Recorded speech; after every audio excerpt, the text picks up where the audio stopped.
Hello friends, welcome back. Today I'm going to show you how to download and use my custom Cel Shader in Godot. Let's get to it.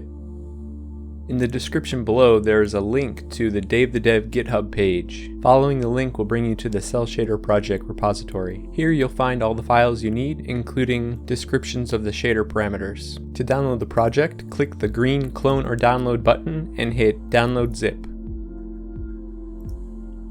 Find the downloaded zip file on your computer and extract it using any method you prefer.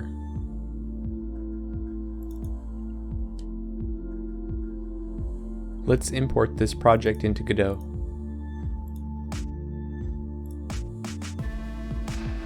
Click Import, hit Browse, navigate to the project folder on your computer, and select the project file. Then click Import and Edit.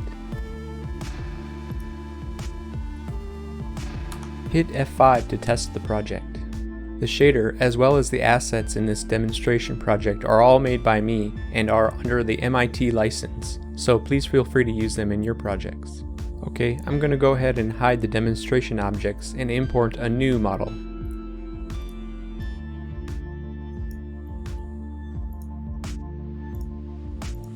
To apply the cel shaded material to the new object, select the node in the scene tree. In the material option in the inspector, find the empty field.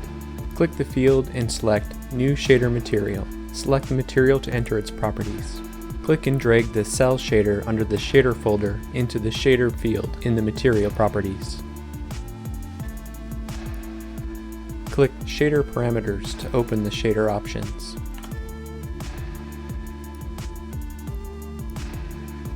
First, let's select a base color for our object.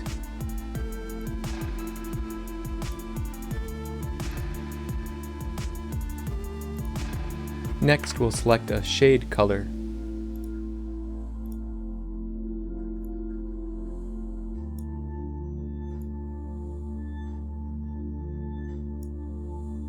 At the top of our shader parameters, we can toggle on and off using shade, using specular highlights, and using rim highlights.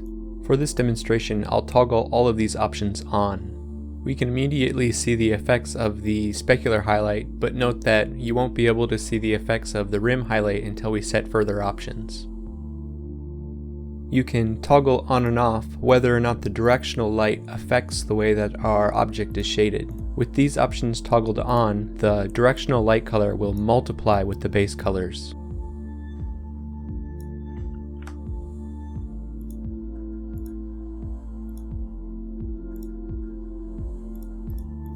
The specular tint option will add its color to the base color.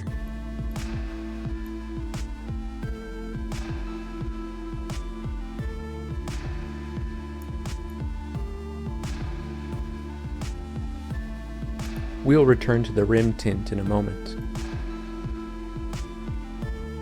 The shade threshold is the value that determines where the transition between the base color and the shade color occurs. Put a bit more technically, this is the value which represents the angle between the light and the surface normal at which the transition between the base color and the shade color occurs.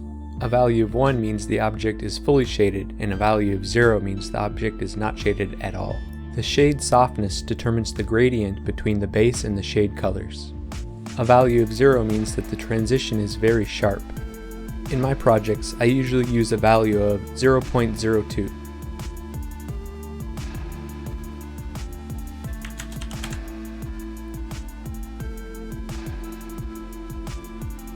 The specular threshold does the same thing as the shade threshold, except for the specular highlight.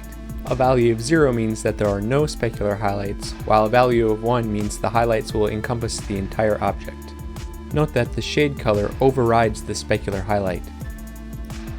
The specular softness option does the same thing as the shade softness, except for the specular highlights.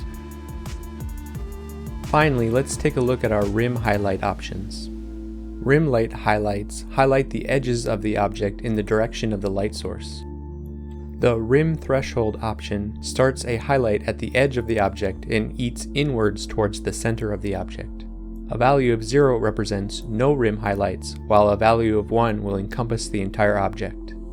The rim tint color, like the specular tint color, adds to the base color of the object.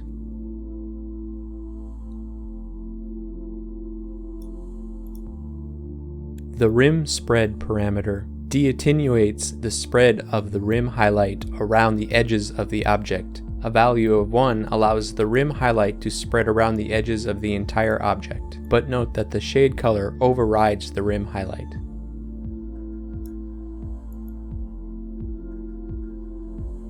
Finally, the rim softness does the same thing as the shade softness and the specular softness, just for rim highlights.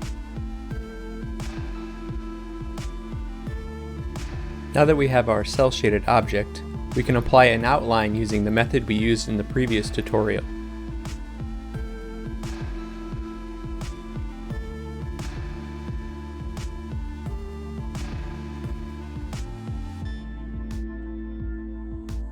Well, that will do for this video.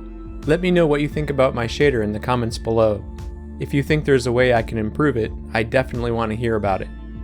Also, if you have any questions, I'll do my best to get back to you. If you enjoyed this video, or if I managed to teach you something interesting, consider hitting the like button. If you want to see more videos like this, subscribe and hit the bell icon. And finally, if you want to stay notified about what I'm up to, I have a new Twitter account linked in the description.